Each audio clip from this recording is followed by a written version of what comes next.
Oke, setelah kita selesai dengan setup, kita bisa melakukan transaksi.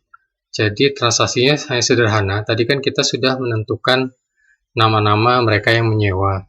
Jadi yang perlu kita lakukan hanya mengisi tanggal di sini, kemudian nama yang melakukan pembayaran, kemudian ID. ID ini hubungannya dengan tadi kalau kita lihat di bagian daftar penyewa, misalnya dia ya kamarnya tidak ganti kamar ya, jadi hanya di kamar yang pertama ya kita ya kodenya adalah 1. Tapi kalau misalnya sebagai contoh di sini mahasiswa 2 ada penggantian kamar sehingga rate-nya berbeda, kita bisa mengisi angka 2 di sini.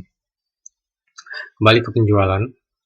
Ya, jadi di sini kita kamar ID itu hanya kita milih 1 atau 2 untuk memunculkan nama kamarnya.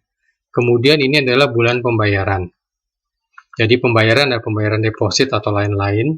Kemudian pembayaran sesuai bulannya. Ini tanggal 3 Januari bayar bulan 1, tahunnya 2019. Kenapa di sini ada tahun juga? Untuk misalnya kalau ada yang membayar untuk tahun di depannya atau membayar terlambat. Nah, itu yang akan membedakan terhadap nanti perhitungan bulanan yang bisa dilihat di sini. Pembayaran bulanan ini adalah berdasarkan tagihan bulanan yang harus dibayarkan. Ya. Jadi hanya akan memunculkan di tahun yang sama. Ya.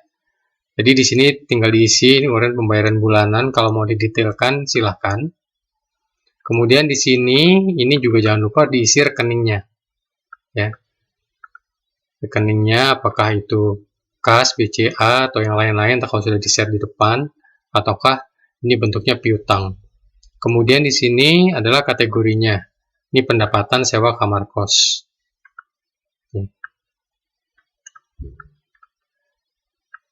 Sisanya adalah opsional. Nah, kemudian di sini kalau misalnya ada yang baru masuk dan membayar deposit, itu bisa diisikan sebagai contoh ini ya, membayarkan deposit sekaligus dia bayar juga untuk penggunaan di bulan pertama. Jadi di sini diisikan deposit, di sini pembayaran uang jaminan ya, di sini tidak perlu diisi. Kemudian perhatikan di sini, ini judulnya deposit jaminan. Kemudian dia karena membayar kedua adalah untuk pembayaran kamar kosnya, di sini dibuat pembayaran untuk bulan ke-7. Ya, ini anggap aja Juli. Bulan ke-7 2019 pembayaran bulanan. Kemudian di sini perhatikan ada nomor faktur ini kalau misalnya butuh untuk dicetak. Jadi di sini bisa kita pilih nomornya, dan jangan lupa untuk diisikan nomor urutannya di sini. Karena kalau nomor urutannya tidak diisikan, tidak akan muncul di faktur penjualan. Saya langsung loncat ke faktur penjualan. Jadi kalau dipilih 1 di sini, dia langsung muncul ya. Pembayaran jaminan, pembayaran bulanan, ini totalnya ya. Selebihnya ini bisa diisi manual. Ini juga bisa diisi manual, kemudian dicetak dan ditanda tangan. Karena ini siap dicetak juga, kalau diperhatikan, ini bisa dicetak. Ya. Jadi, untuk penjualan atau pembayaran bulanan, tidak terlalu sulit. Ya. Dan ini juga ada contoh filenya, jadi bisa digunakan sebagai referensi sebelum mengisi di file yang siap digunakannya. Di transaksi selain penjualan ada penerimaan dan pengeluaran. Jadi di sini untuk pengisian penerimaan dan pengeluaran lain-lain. Dan di sini adalah untuk mengisi kwitansi. Jadi kalau perlu kwitansi bisa diisikan di sini. Saya loncat lagi ke kwitansi.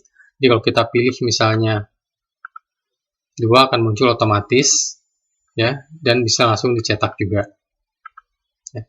Di sini masuknya keluar adalah uang yang dikeluarkan, masuk adalah uang masuk. Dan kalau misalnya ada tadi pengembalian deposit jaminan, itu diisikannya di sini. Jadi tadi misalnya ada ada mahasiswa atau yang menyewanya mengeluarkan keluar dan deposit jaminan dikembalikan, itu bisa diisikan di sini. Ya. Dan ini adalah contoh. Jadi setelah diisikan uang keluar, uang masuk, ini rekeningnya, kemudian kategori laporannya. Sini sudah ada contohnya. Jadi tidak terlalu rumit karena ini memang dibuat untuk mereka yang awam akuntansi. Kemudian di sini perhatikan hanya ada kamar di sini, ini tujuannya untuk, jadi kalau misalnya mau dilihat pengeluaran per masing-masing kamar, Jadi kalau misalnya ada pengeluaran, ini bisa di-set juga, dipilih kamarnya di sini. Nanti kita bisa melihat tampilannya itu di labargi kotor di sini. Ya, per kamar kita bisa lihat dari potensinya, penjualan dan pengeluarannya. Misalnya ada yang AC-nya sering rusak atau perlu sering perbaikan, itu pengeluarannya, atau renovasi, itu nanti kan kelihatan pengeluarannya di sini kalau kita pilih kategori kamar di penerimaan pengeluaran ini.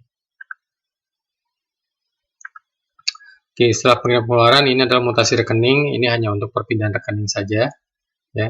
Jadi di sini disediakan modulnya tersendiri. Ini faktur tadi sudah dijelaskan, kita hanya tinggal memilih nomor invoice-nya di sini.